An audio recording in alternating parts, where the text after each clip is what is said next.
Hi, everyone. Today we consider the works of Texas-based artist Delita Martin and the quilters of Gee's Bend, Alabama. For these artists, piecing together works is about expression of self, the assertion of tradition and identity, and the raising up of their communities. Welcome to BMA NMWA, Making Art, Making a Difference. I'm Veronica Betancourt at the Baltimore Museum of Art. And I'm Addie Gayoso from the National Museum of Women in the Arts. And as always, we are extremely live. So please add in your questions and comments in the chat along the way, and we look forward to being in conversation with you. Great, awesome. Our first guest today is Delita Martin. We are so thrilled to welcome her to our program. Delita creates large-scale layered works. She claims space for her subjects, creating a powerful presence that also highlights the historical absence of Black bodies in Western art. Her work was featured in NMWA's 2020 special exhibition, Calling Down the Spirits, and is part of the museum's collection. She's also the founder and president of Black Box Press Foundation, an organization that supports artists and amplifies art as a powerful form of activism. Delita, thank you for joining us. Thank you for having me. It's such a pleasure to be here today. It's such a pleasure for us too. I mean, there's so much to talk about in your work, both in the art and also in the art as activism. But I'd love to kind of start with the art. And you know, your works are made up of such a complex process of layering, which is kind of, you know, not unlike quilt making. So I would love if you could tell us a little bit more about what materials and techniques and maybe traditions you're sort of layering into your, just incredibly beautiful and complex work. Thank you. Yes, I love layering. Layering for me gives me a sense of time and space and history and all of these things, I guess, stack on top of each other and layer on top of each other to tell a complete story. And so quilting was something that I brought into my work because of my grandmother. We used to spend a lot of time together and we would quilt together at night. And so I would help her by doing what she called tacking, which was to lightly put a stitch to hold the piece into place, and she would go back and do a more secure stitch. But it made sense to me to bring that element into my work because my work is so layered with other processes. And essentially what I'm doing is I'm piecing together the story of these women in my work. And so the way that my grandmother would tell me stories and she would stitch and I would help her stitch, for me, it was, piecing together my history. It was telling my story and putting it together in a way that it made sense to me. And so it was a natural evolution for me to bring it into my work because I wanted the viewer to be able to have the experience of a story being pieced together for them. And Delita, you studied drawing, you studied printmaking. How would you define this work, for example, that we're looking at right now? And can you sort of tell us a little bit about the different ways that you've incorporated your quilt making tradition into this work? Yes, my undergraduate background is drawing, and at the time, absolutely loved drawing, my first love. But I felt like I had reached a point where I couldn't go any further, couldn't have been farther from the truth.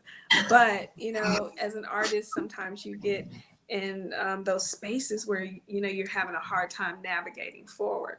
So for me, printmaking was the next step that just perfectly made sense because I believe it's an extension of drawing for me. I'm literally replacing my pencil with a carving knife or a litho crayon or some other tool, and my paper has become a wooden block or a linoleum block or an etching stone. So for me, it was just an extension of drawing, so it made perfect sense. And so I identify as a printmaker. I, love making prints, but I also believe that it's okay to bring other elements into the work as well. And so, bringing in textures and patterns and repeating, we repeat the form a lot of times, imagery in printmaking. So again, taking that philosophy and applying it to all the other processes, the idea of repetition, the transference of one pigment to another surface. So, always thinking in terms of a printmaker, but employing other processes as well. Mm-hmm. Mm-hmm. Yeah, I think it's really interesting how you are kind of sort of paying attention to your own artist body in a way, in terms of like thinking about, you could make the same motion with a lithographic crayon as you could with a pencil, or sort of that same sort of carved out line. But that ultimately there's sort of like you're channeling an expression through your body in different media, which I think is really beautiful to see in these works. Thank you. I mean, the body differs so much in the way we marry into the spaces that we're in and how we react to things that are around us. And so it made sense to employ all of these different mediums to give different expressions. Because if printmaking doesn't work, then I'll draw it. If draw it doesn't work, I'll paint it. If that doesn't work, we'll figure out a way to collage it in. And so it made sense to be in that way. And then it also allows me to open myself in a way to allow for to allow for the work to flow on its own. So it's very important for me when I work in the studio to leave myself open for change. Things may not go as planned, but that's okay. Yeah. I love this idea of, during our pre-interview, you talked a lot about sort of approaching these works in a sort of improvisational way, or sort of in a way that's sort of responsive as you move along. And Yes. One of our images that we'll share gives our viewers a sense of the scale of your works and how you really are sort of putting your body into it. They're very large scale. You're doing a lot of hand stitching on these works. And so it's interesting to see how the scale of your works, also the gaze of your subjects, and that bright, bold patterning that's really a signature of yours, kind of both simultaneously define figures and flatten space, which I think is really interesting.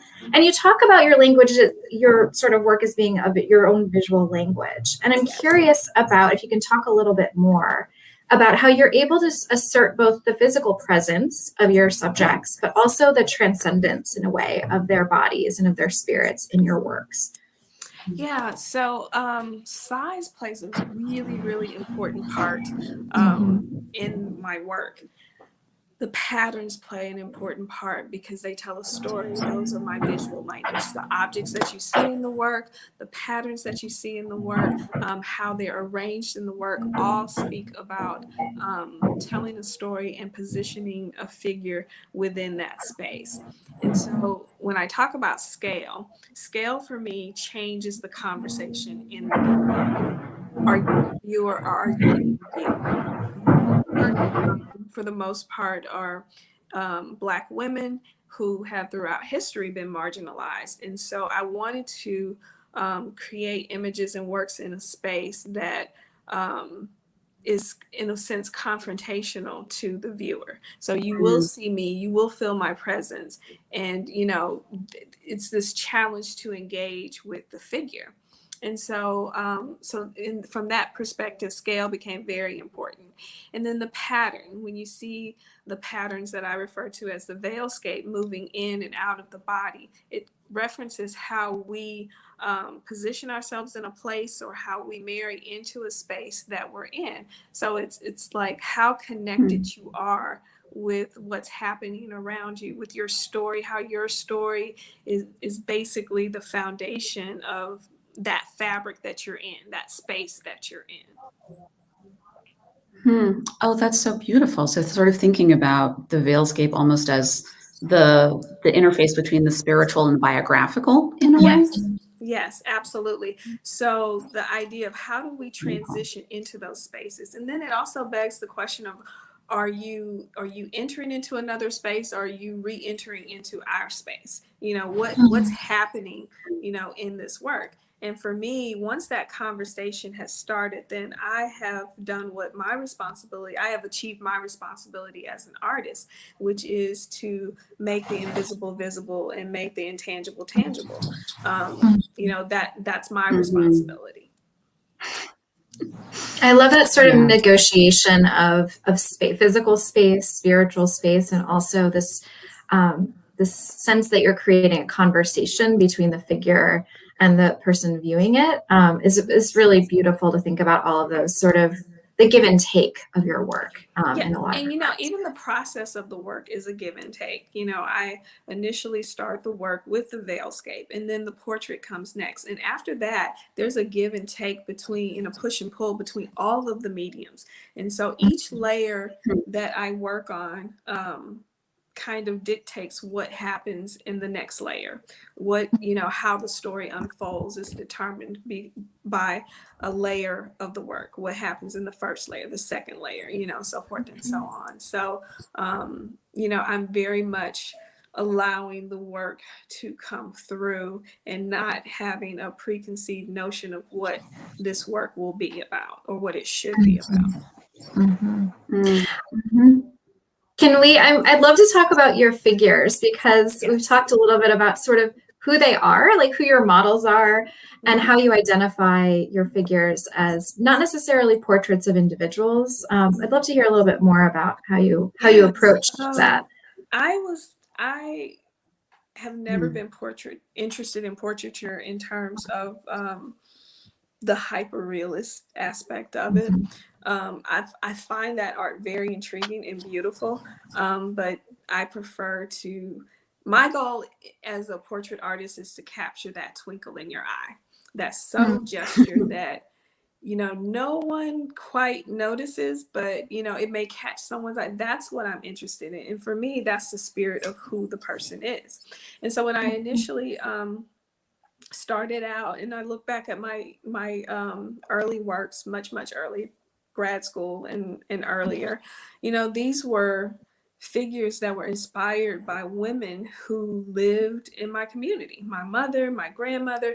And you could have several women, in this, represented in this one body. It could be my mother's smile, my grandmother's hands, the lady across the street, her gesture, all of those things. So it was the idea of the great mother.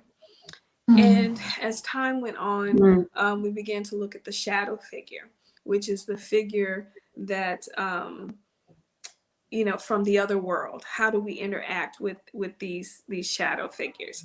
And then there was the spirit figures, which look very much as if they could be someone but they aren't. Again, they're representation of women as a whole.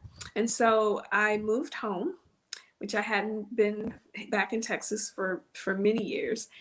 And I started thinking about how actual women that I know would interact, and even myself for that matter, how I would interact with the spirit world. And what would that be like? What would that feel like? What would that visually look like? And so I began to ask my mother and my sisters and other family members to pose for me.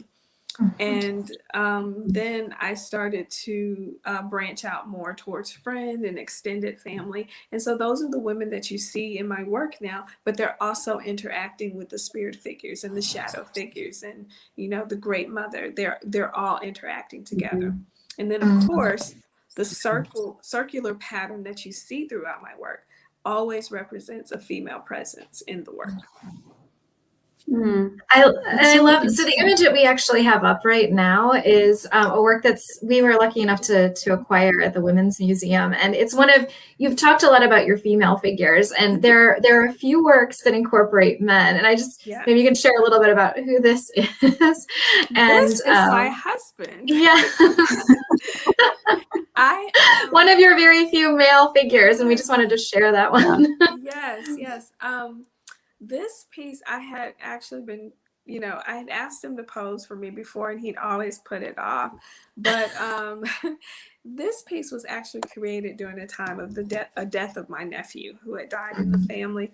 And I always, people ask me all the time, do you do male figures? Why don't you do the male figure? And it's honestly not that I don't, but I don't believe in introducing anything into my work until it's necessary, until it needs to be a part of the conversation. And for this particular piece, it was during a pretty traumatic time for my family, but to see the female and the male roles as they played out during this tragic time in our family, and how the women took charge of certain things and the men took charge of certain things, and then that interaction between the two, it became necessary, I felt like, for the male figure to become a part of the conversation and talk about their transition and their existence in these two spaces as well. Mm-hmm. And I love how you can almost see that transition happening in terms of like having the quilted pieces of fabric kind of overlaying on top of his shirt and sort of into, kind of across the shoulder. I think that's really lovely too, to be able to sort of see that back and forth formally as well. Yeah, it's always interesting to see because it's never planned. So I never know how the pattern is going to interplay with the body. And so it becomes a really intimate process to look at the work once you get it to that point and say, okay, well, what happens next? What, where are you leading me, and where are you guiding me next for this? So does fabric go in that place? Does paper go there? These are negotiation conversations that are happening, between myself and the work. Yeah, and kind of along those lines, you sort of, it sounds like you're very much in tune with what needs to happen next for you. And I'd love to sort of be able to talk about how you decided to, go from the studio to starting Black Box Press Foundation. Since it's a big next thing. Can you tell us a little bit more about like what it is, how it started? Yes, I can. It has been a phenomenal journey. First of all, let me say that a very scary journey, but phenomenal all the same. And so what has been interesting for me is that, I got to know my son during this time. It was a very horrible, seeing the death of George Floyd and visibly seeing him upset. And I'm like, okay, well, let's talk about this, and he got to understand me as a mom, and, how, I worry for him, and what my fears are for him. But I also got to understand him as a young Black man and how he's navigating the space that he's in.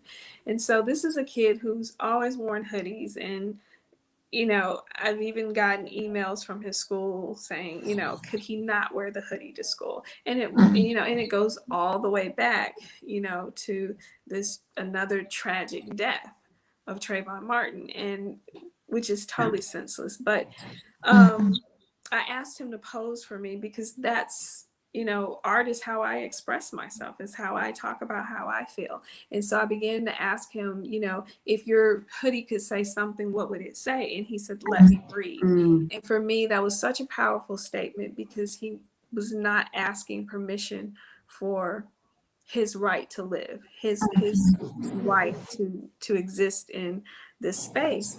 And so we created the work, we shared our story on Instagram, and lots of requests for the work. And so I was like, well, this piece belongs to my son, but I'll ask him, what he thinks. And so he wanted to make prints and make them available. And I was like, well, okay, well, what happens next? He said, we could just donate the money, which I was so proud of him for taking that initiative. And we looked at other foundations to donate to, and we weren't seeing exactly what we wanted to see. So I said, well, you know what? Let's just be the change that we want to see. And so we decided to offer artist grants for artists who were creating work for social and political change and conversation. So what I noticed was during this time, artists were sharing their works on Instagram and Facebook and other social media platforms, but the work was powerful. It was documenting the times that we're in. It was telling stories. It was, lifting their voice and making their voice be heard. And I believe that, art can change hearts and minds can change structures, and structures can change lives. And so we decided to offer the grant and help other artists be able to get their work out there to start a bigger, larger conversation. And that's how we started. You've been very busy this last year. Yes. It's amazing. Congratulations. Idle at all. It's so wonderful to hear about your foundation, and we have so many great comments and questions, and I know Delita's been kind enough to stay with us for our whole episode today. So what I think we're going to do is actually hear a little bit from our second guest, and then we'll bring you back on, if that's okay, to sort of share in the conversation and answer some questions. But for now, thank you, Delita, for your time, and we'll see you in a little bit. Yes. Excellent. And thanks everyone for getting so excited about Delita's work. We are delighted to get the chance to talk to her. But we also wanted to share that kind of seeing the quilting in Delita, the way that quilting had influenced Delita, made us think about a show that is currently up at the Baltimore Museum of Art. And I'd like to introduce our next guest, Brittany Luberda, who is the curator of the show. She Knew Where She Was Going, Gee's Bend Quilts and Civil Rights. Brittany is the assistant curator of decorative arts at the Baltimore Museum of Art.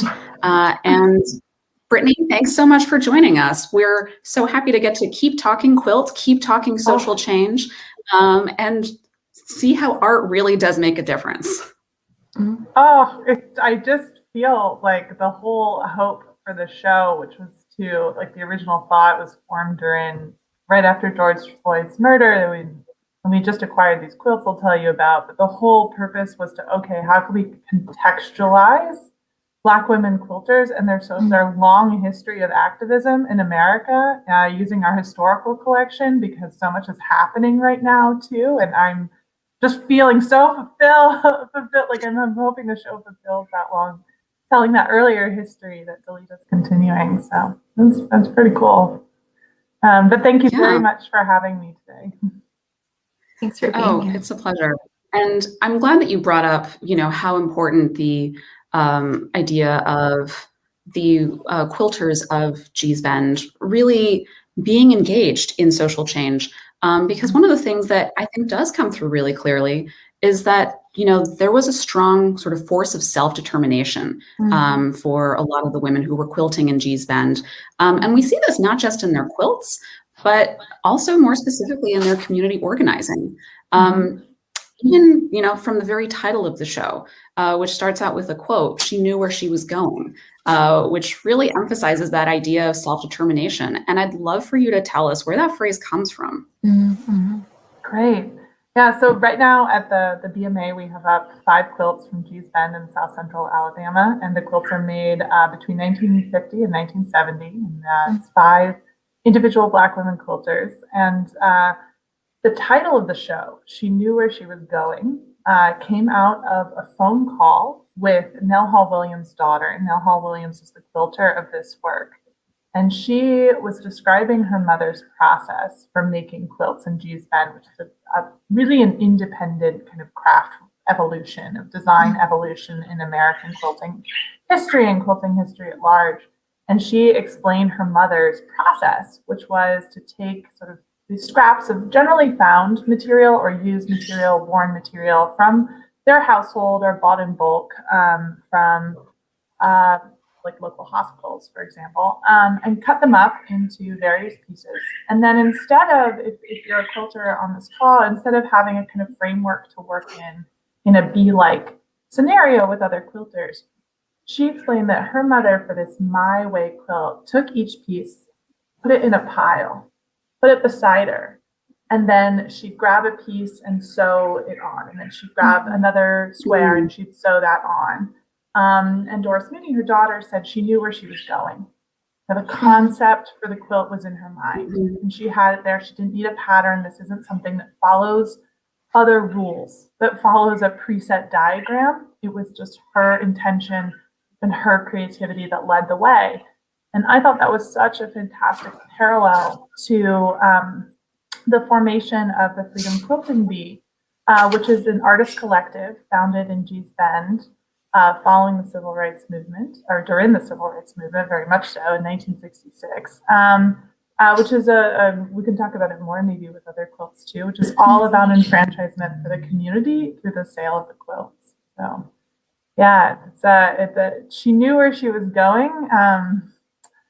Speaks to me too to the kind of internality, the internal sort of force and drive of having an idea and making it happen. Like she knew there's so many decisions that happen before that phrase. And I really wanted to kind of honor the quilters' ingenuity and creativity in their own designs by showing that like, the originality of the pieces. I think it's really so cool to think about how, sorry, Veronica, I'm stepping on you, that this idea that there's like this, kind of like with Delita, like her process is very sort of intuitive. And I think it's really interesting to make that connection with some of the Gee's Bend quilters, where they just were really kind of going with their own sort of instinct and sort of improvisational style to create these. They weren't necessarily following a set pattern per se, which I think is really beautiful. And the standard of Addie, the realization working on the show and doing the research too was that in Gee's Bend, the standard of excellence is not how well you stitch. It's not how best you follow a pattern. The standard of excellence is how best you express yourself. And that's really exciting, I think. That's really exciting for us just to reconceive, what it means to make a good work of art or an interesting work of art. In this case, it's how do you satisfy your own desire to be creative. That inspires me a lot. Yeah. And I think one of the things that, I'd like to explore is not just where these quilters ended up going, but also to give a little bit of context about where they're coming from. Gee's Bend, also known as Boykin, Alabama, though I think it's more popularly known as Gee's Bend, perhaps. We've got a little map here to give you a little sense of sort of where we are in space. But Brittany, could you tell us a little bit more about kind of the what life would have been like for many of these quilters, and also how they were drawing from not just their own intuition, but a long tradition of quilting? Yeah. So Gee's Bend, you can see it on the map on the right, and then on the left is a bend in the river. Gee is the last name of Joseph Gee, and Joseph Gee is a white man who in 1818 founded a plantation on this space with, I believe, at least 18 enslaved people of African descent. And from 1818 onwards, after emancipation, through sharecropping, and when our quilts are made in the 1950s, you have a pretty static community. A lot of people don't leave. So many of the people that live in Gee's Bend today, the quilters that live in Gee's Bend today, are descendants from people who were enslaved in that region too, and have consistently been fighting in the same area for basic control of the land they live on. And Gee's Bend in the 1930s was one of the kind of poorest, it was one of the poorest regions in America. And the FDA came in as a part of the Depression and interjected money into the region and tried to do things like create canning collectives, and that will come back around, so that people could individually grow their own food and then sell it to one another. So a sort of like internal economy, which I would say defines kind of how that creative economy, in addition to the financial economy, worked in that region. So here we have an image, and this is the earliest known image of quilts made in Gee's Bend. Quilting we don't know the history. This is from around 1900, but certainly quilts are being made using found material or used material since the plantation. We know that there are enslaved quilters that were working in Gee's Bend. And that tradition passes from mother to daughter, from aunt to mother, and quilting bees are communal too, so you learn from the people around you. And this really stunning image shows 4 individual quilts with some known patterns that you'll see that came from probably neighbors in nearby Camden or something like that, that influenced the patterns. But then you have the third one from the right is a housetop quilt, and that will come back up in our installation exhibition too. So we've got a continuity of patterns, but then an individualization of them over time, and mothers to daughters passing their trade to one another.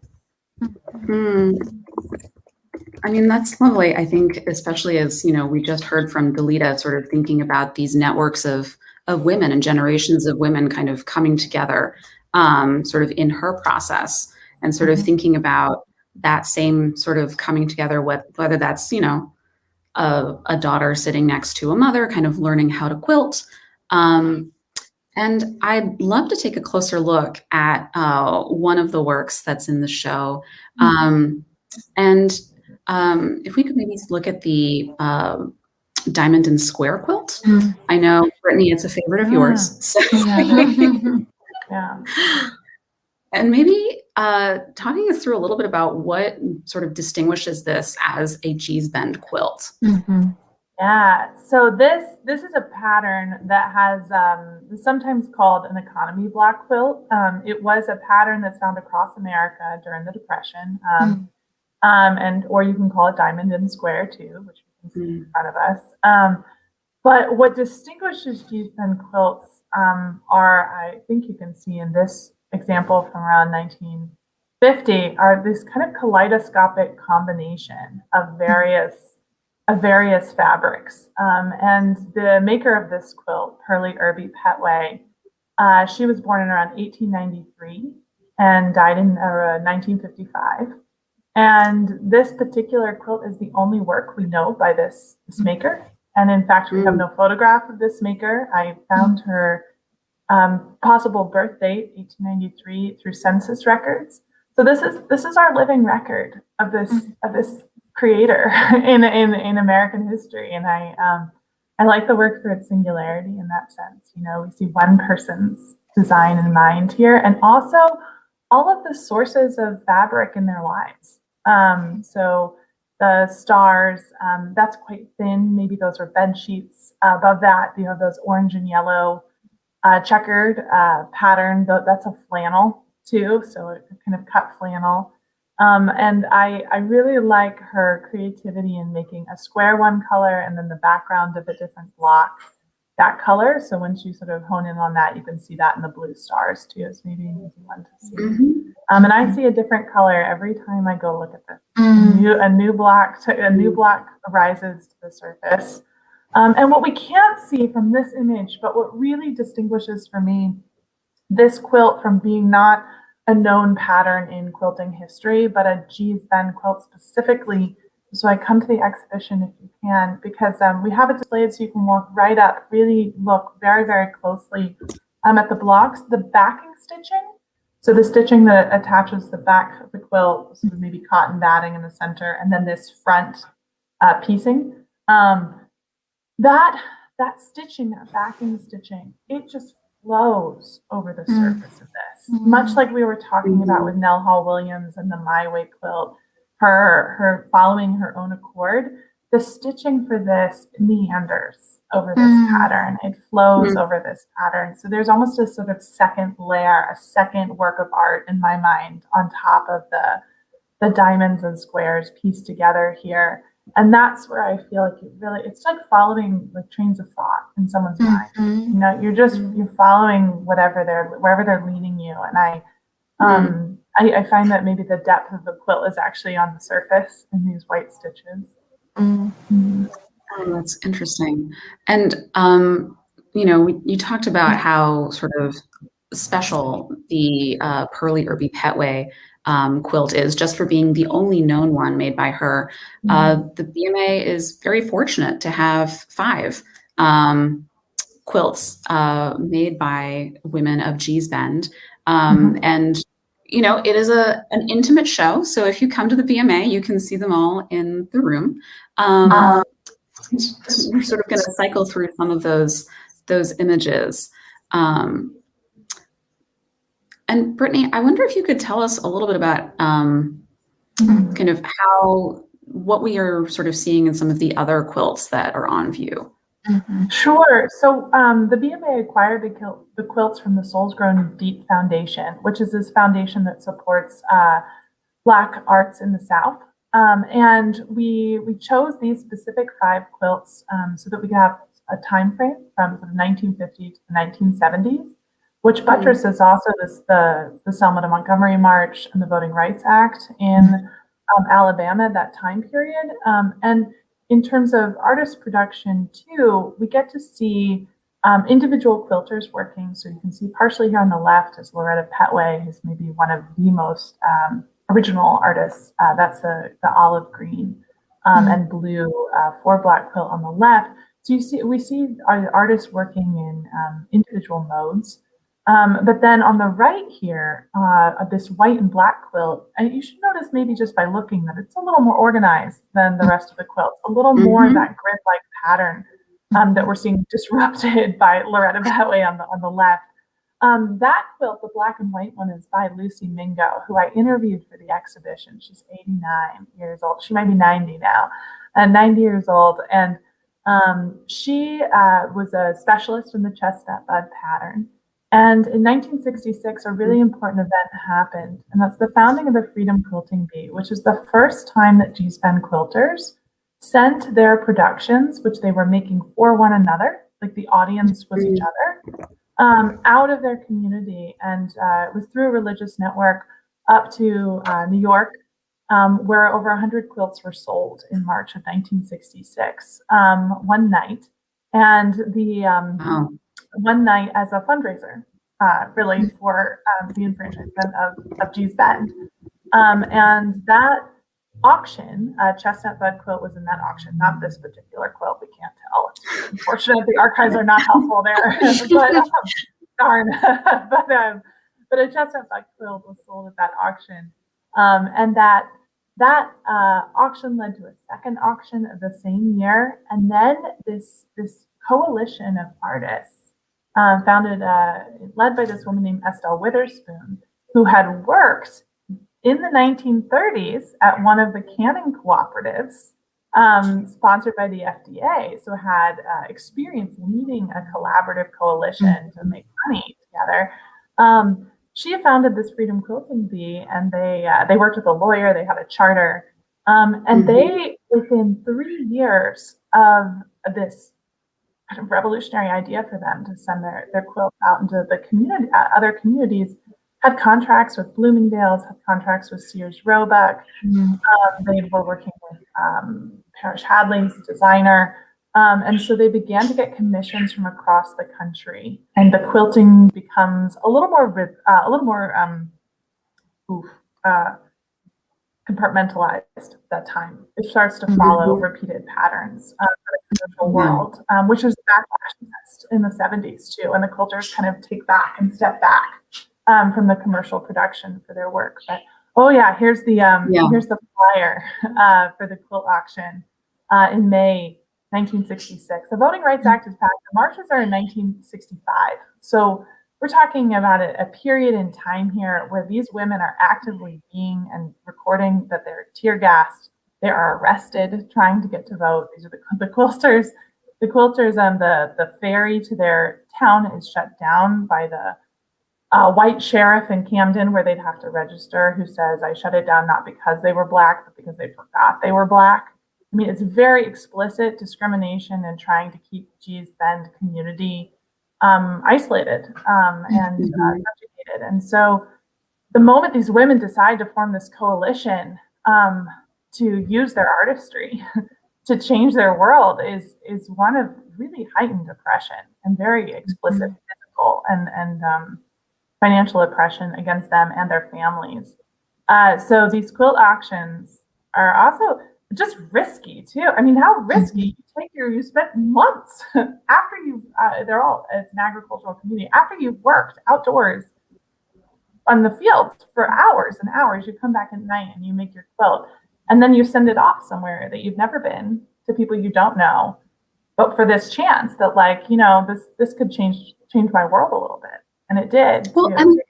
and I think that's really significant to think about how, sometimes the story of Gee's Bend's quilters sort of branching out into the New York kind of more commercial landscape is one about, like, oh, look, they made it big. But I think one of the things that would be missing if you were just telling that story is how closely tied, political expression and self-determination is with the economic self-determination that the women of Gee's Bend are really putting together. We had a photograph of some of the members of the Freedom Quilting Bee holding a quilt, kind of with that nice aerial view. And that's just a small sample of the folks who got involved in this collective. And am I right in thinking that they shared profits, and that this was, it's so a collective organization. We sell a quilt, it comes back, it's evenly distributed. And it's an influx of paper money into this economy too. And it is a lot about how financial freedom is social freedom, and it's racial freedom too. And it's a freedom of expression. And the women use those funds to, they did everything from, like, buying washing machines, putting electric in their homes, paving roads, because if someone shuts down your ferry, you pave your road so you can get out of there easier. That's great. And also buying school supplies for their children, like sending their kids who were sent to college, and part of that funding came from Freedom Quilting Bee hours. So I also, sorry, I was just something I wanted to point out too, is this notion that there's this sort of this political act in these creation and sort of exporting of these quilts, and that follows a long tradition of women sort of identifying politically through their quilt making early in American history even. So I think that thread, if you will, continues with what Gee's Bend women were doing. And I also think that these quilts in a way were, these are very intimate objects, right? They're things that were handmade with a lot of care and time and love. And they're also things that we place in personal spaces on our beds. We cover our bodies with them. And so there's that sort of connectivity from the maker to the owner and the user that feels very much about connecting people who may not look the same or understand or come from the same places, but that there's that sort of connectivity that's created through that fabric.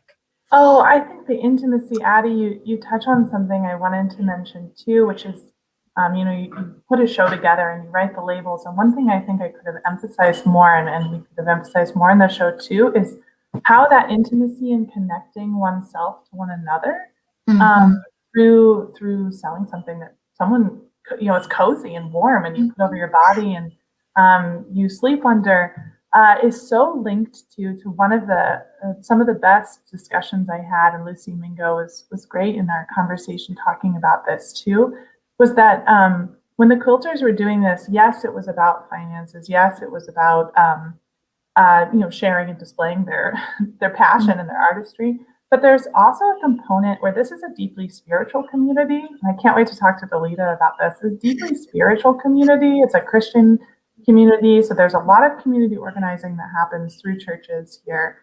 And when Martin Luther King came to Gee's Bend in 1965, a couple of great sort of memories from the quilters from that time period are also hearing him say, you're somebody, and that's important to internalize.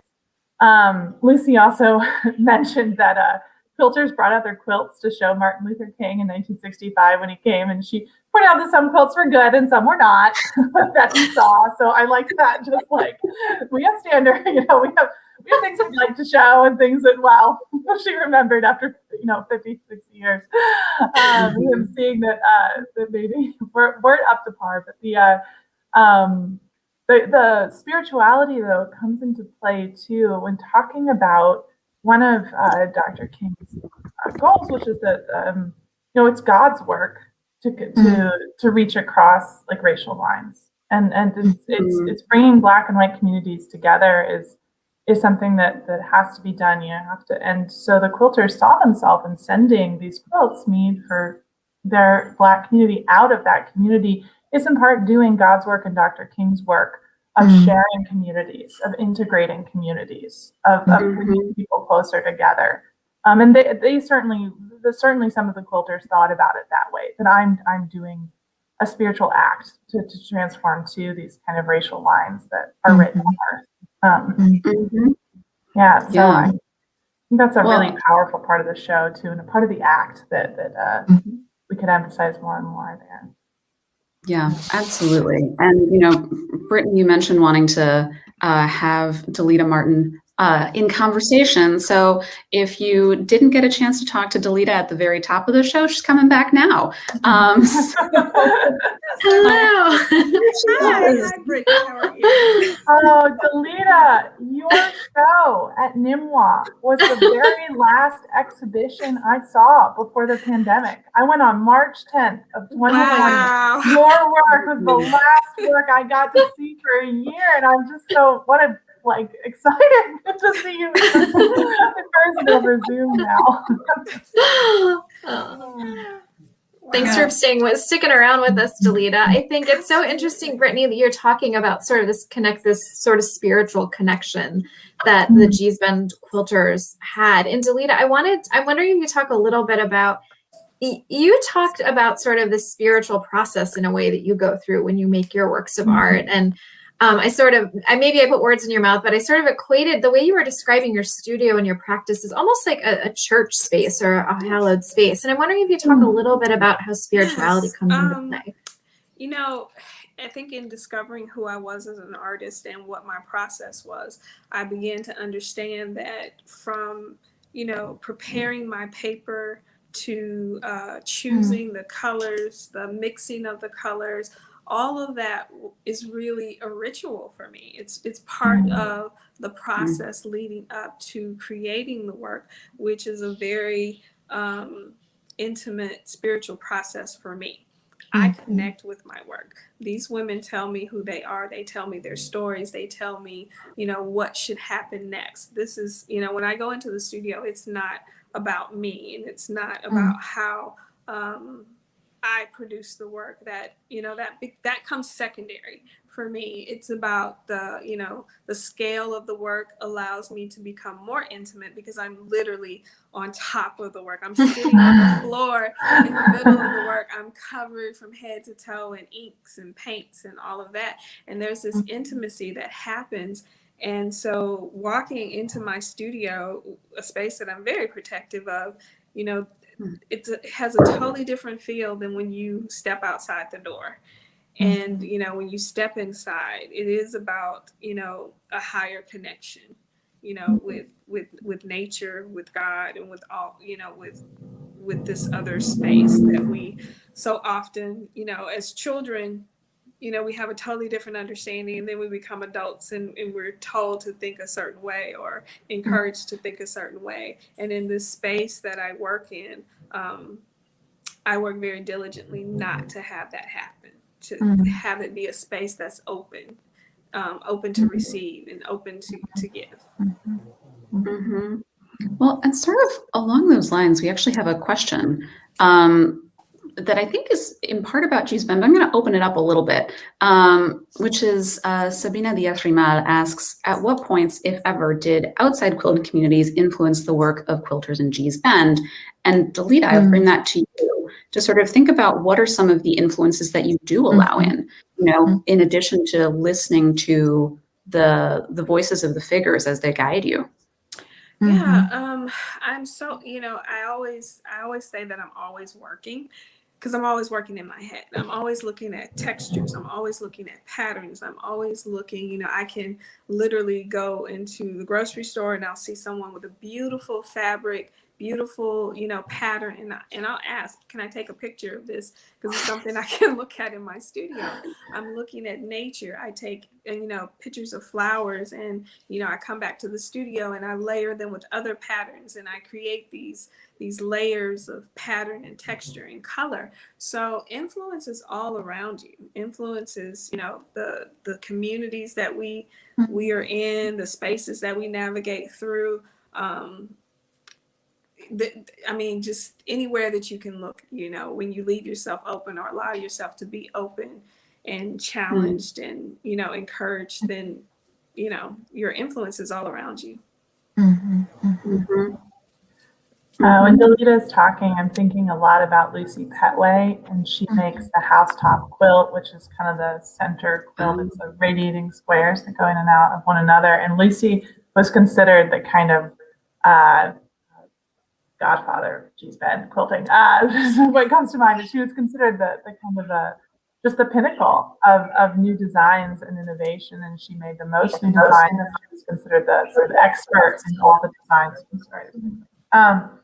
But Lucy Petway, Delita, is noted to have carried around with her a sketchbook on her walk to work, which was in fields and on a farm, and on the way home to stop, and she would sketch fence posts for the way the grass moved. And all of it was for inspiration for quilt patterns, for her to create new. She could do every quilt pattern known to Gee's Bend, anyone who tried, and these were her new ideas that she put into. That's wonderful. Yeah, So cool. Yeah, I mean, that's also nice to think about kind of in relationship to the housetop quilt, and sort of thinking about that physical relationship of being under a quilt or being on top of a plate, and just sort of really immersing yourself in a space and kind of having your entire field of vision just be taken up by whether it's sort of like the rafters above you or, Delita, sort of the possibility of what your artwork could become.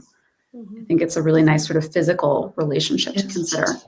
And it certainly feels that way, not just say for the creators of the quilts and of Delita's work, but also the viewers, people who are experienced, the viewers and or users of the quilts, right? That it really is sort of to take in the aesthetics of those objects is very much about seeing nothing but those objects, right? They're all very large scale, which I think is also really interesting. Yeah.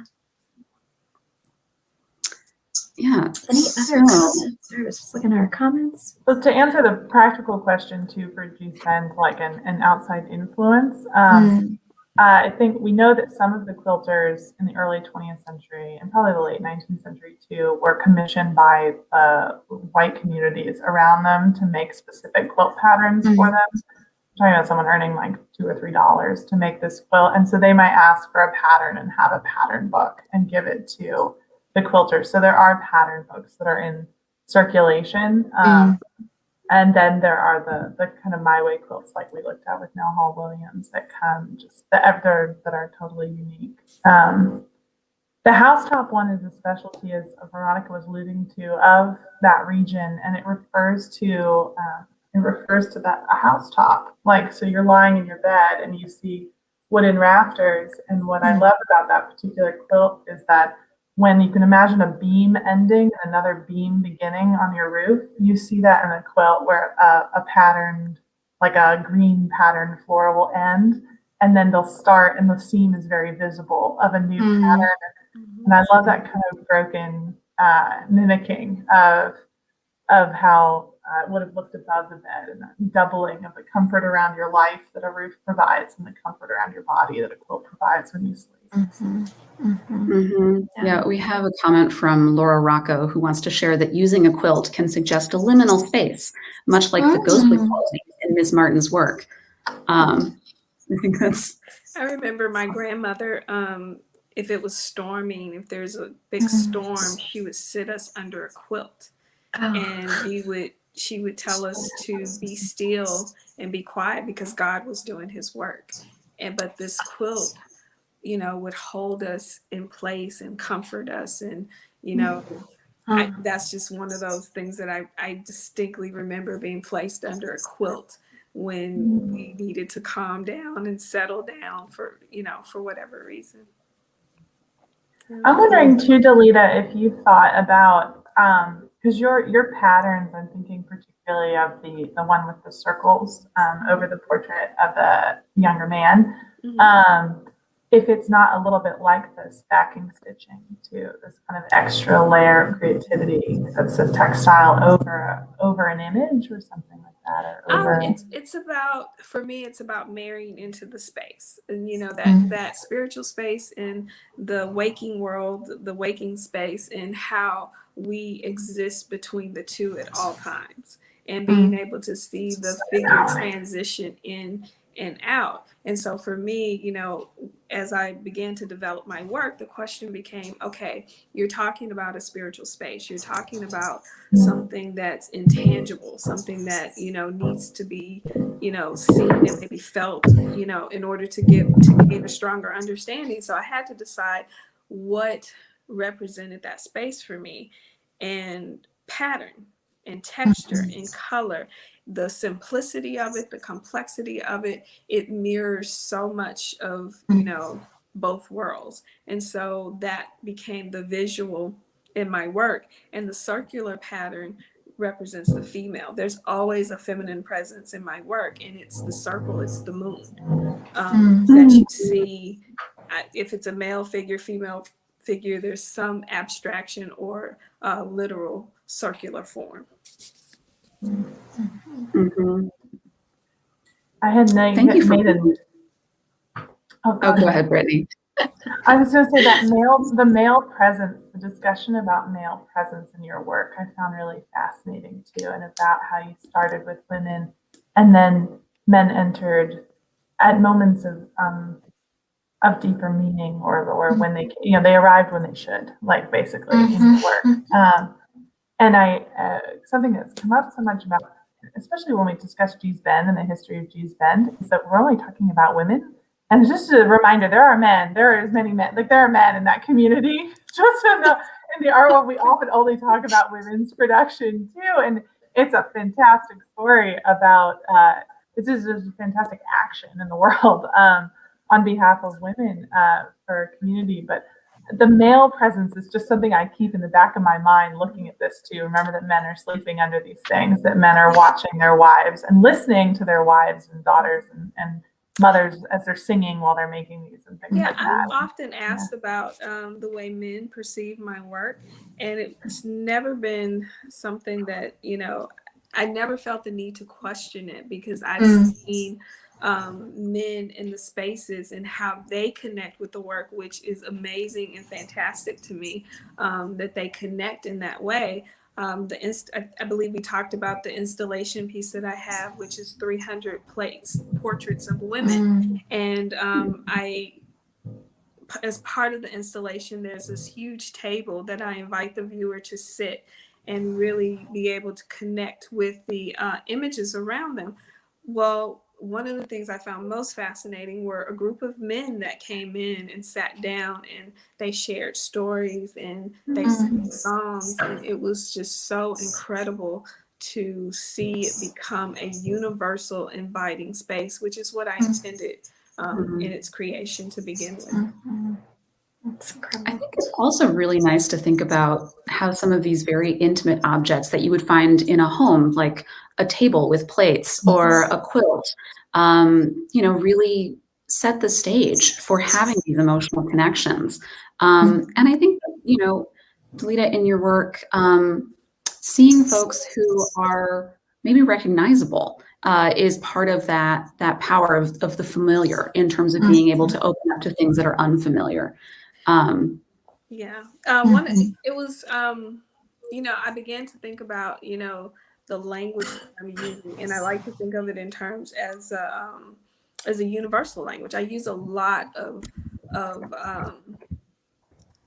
I guess, domestic objects, but there are objects that can cross all types of boundaries, the racial boundaries, gender boundaries, because we all have a connection with these objects, whatever that connection is, it brings a different conversation to the table. The viewer may connect with it in a totally different way than I did in my work, but it's that's when the two stories start to share, when you start sharing the conversation about the work, which is most important to me. Mm-hmm. And Oh, go in ahead. that vein of sharing conversation, I just want to mention that I want to thank you for sharing so much of your time today. We are, it's been an hour. So if there are any sort of urgent last minute questions that our viewers want to get in just under the wire, this is the wire. If you have anything else.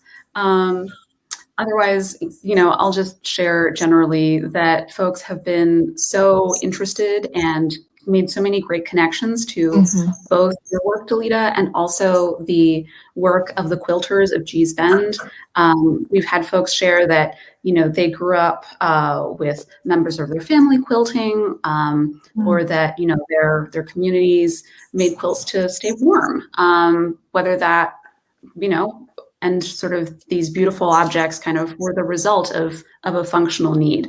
And Delita, you have fans all over this country, because there are so many folks who came on just to say how much they appreciated your work and, have been following you since, a show at Crystal Bridges or the show at NMWA. So thank you for joining us. Thank you for bringing so many of us together for this conversation and Thank you, Delita. Yeah. And I just want to say, for anyone who's interested, I think that we shared the link to Black Box Press Foundation. So if you're interested in learning more about Delita's activist work and how you can support the great work that organization is doing, please check that out. And Brittany, thank you so much for bringing to light these Gee's Bend quilts. I'm so excited to see them in person. And how long will the exhibition be up at the BMA? Mid-September. Perfect. The website says August 1st. It's wrong. It's mid-September. So we will have time if they're local. Excellent. And I want to just mention too that this is our penultimate episode of BMA NMWA. So next month we are exploring the idea of the pride of place. So we will have a Baltimore-based artist and a DC-based artist in conversation. So please join us on June 8th for our final episode. Brittany and Delita, thank you for your time today. Thank you for having me. Of course. It was so great. Thank you so much. See you all next month. Take care, everybody. Bye, Delita. Bye-bye.